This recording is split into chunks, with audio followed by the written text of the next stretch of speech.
Bruce Lee? Si Lia? Aba, ano nangyayari dyan, Lia? Happy morning sa'yo. Happy Monday morning, mga kapatid. Hindi po eksena sa pelikula ni Bruce Lee or Jackie Chan ang napanood nyo. Yan po ang Wing Chun, isang Chinese martial art na, would you believe, dinevelop ng isang babae sa Hong Kong to protect herself. Mamaya ipapakita at ituturo namin ang iba't ibang movements at exercises ng Wing Chun. Pero bago yan, dahil birthday ni Attorney Mike Templo, may joke rin ako. Mike Templo's Joke Time, Leah Cruz edition. Anong fish ang ginagamit sa pansulat? Ano? Eddie, Lafish! Sa pagbabalik yan ng 10 sa 5.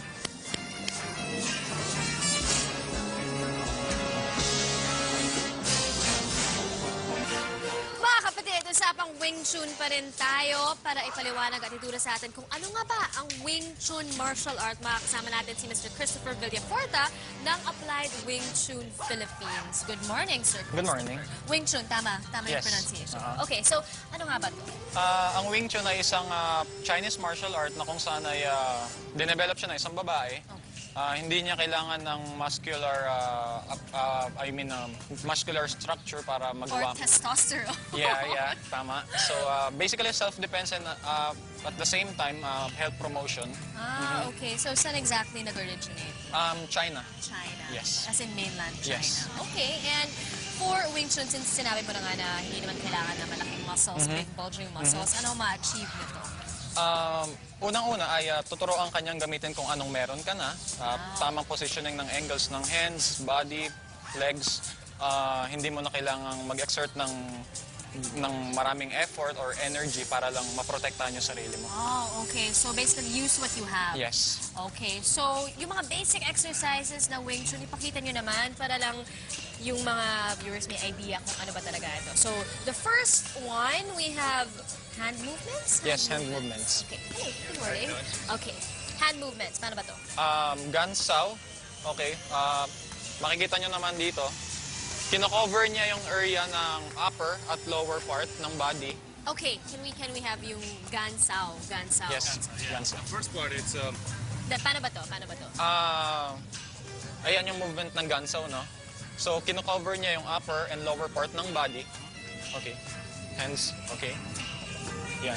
So, hindi mo mape-predict kung saan na manggagaling yung atake. It's either dito or dito. Okay. So, might as well be prepared kung upper or lower. Okay, gansao. I-anticipate mo kung ano yung attack na Okay, panggagaling. gansao. So, gansao. from ano yung starting position ng gansao? Dito lang. Lower, okay. Then, from here. Yeah, 45-degree angle. 45 degrees. That's it. Turn. Oh, okay. So, yan ang ano. Ito ba yung pinaka-basic na movement? Isa lang siya sa mga Isa lang. basics ng Wing So, yan Chun. ang gansao. Hand Yes, movements. hand movements. Tapos meron pa tayong iba pa. Yung pangalawa is called paksao. Paksao. Okay. Ang paksao ay isa siya sa basic covers, defense and this part ang kino-cover niya. Okay, so hands like this, push, 45 degree. Okay, back. Okay. Okay, so ganun lang. Parang Yes, blocking ba to? yes, blocking. Blocking, paksao. Yes, So from yes. gansao, you can actually do yung paksao Yeah. na yan. Ito yung paksao, blocking ng Wing Chun. Yung pangatlo ay tansao. Tansao. Okay. Tansao. it's like a shooting hand sword. Like a shooting sword, sinabi sa akin. Shooting Pag sword. ganun, pataas. Anong body part naman ang... Usually ginagamit siya sa right hook. so so- kung ikaw mag-right hook sa akin, Pag mag-right hook Pag ako, ganun? nandito yan. Nakaharap ka dito. Diyan. okay. So blocking movement Yes. na naman. So pag ganun. Okay. And then I punch it. Yeah. Yeah, that's it. Okay, so yan ang tansao.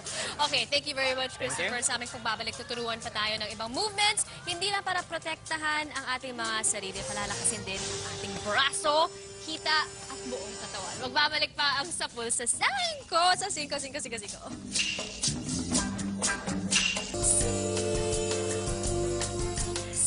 Welcome Welcome back mga kapatid. Kung kanina hand movements ang itinuro namin sa inyo para sa Wing Chun exercises natin. Ngayon, we're gonna do full body stuff. Kasama pa rin natin si Christopher ng Wing Chun Philippines. Good morning, Christopher. Yes. Okay, so for the whole body workout na Okay. Wing Chun talaga, na martial art na ginagamit ni Bruce Lee sa movies niya, ano yung other basic movements na pwede? Ang ipapakita ko sa inyo ngayon ay yung basic body conditioning para magkaroon ka ng mas matibay na arms, Okay. magkaroon ka ng mas matibay na body structure saka legs. So, kasama natin ngayon ang aking instructor, si Mr. Yuri Tim, na Hello. ipapakita sa atin yung demonstration. Hello, para Mr. sa- Yuri. Good morning. Morning. Okay, so for the whole body instruction, si Sir Yuri hindi nagtatagalog. So, kaya ng English. Ano po yung mga, yan, tuloy. What are the things that we need to do? Like, for example, give us a basic whole body exercise. So, one of the some of the exercises we do in applied Wing Chun is to strengthen muscle, not to build big muscle. We want to strengthen muscle. Kasi pambabae na nga. This is for girls, right? Yeah, for girls, for guys, anyone. Anything I can do, you can do, she can do, anyone can do. Okay, so one example of that would be, The shock ups. Shock ups are pretty much this kind. It's for the punch. what do you call them again? Shock ups. Shock ups, because you shock your body up? Yeah, you shock Okay. it up. You know. Okay. So that's to Mukhang shocking na nga to. Hey, you want to try it out? Can I put my knuckles down on the floor? What? Yeah, but you just hands. Okay, hands it's like a push-up. Yes, it It's is. like a push-up basically. So you go down, and yes. how many do you do? You just go down, Five. go up. Gamit Right. yung elbow mo. Yeah. Gumit ko yung elbow ko. right, Parang and push-up push lang up. talaga.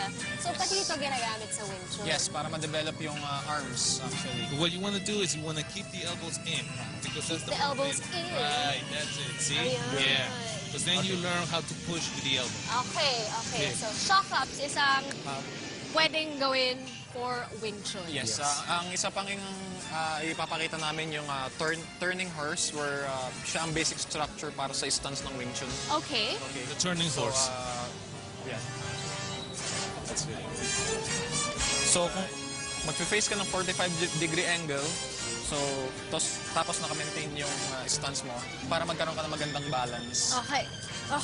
Yan. So parang ng Russian dance. Yes. Tung, tung, tung. Okay, there you go. Yes, So yeah. the turning horse, tas yung shock up. So examples para sa Wing Wing Chun. Chun. Now Wing Chun, is that really what, say, Bruce Lee uses in his movies? Yes, he uses a lot of Wing Chun moves in his movies because Wing Chun was his basic in the beginning. And he learned it from Grandmaster Yip Man.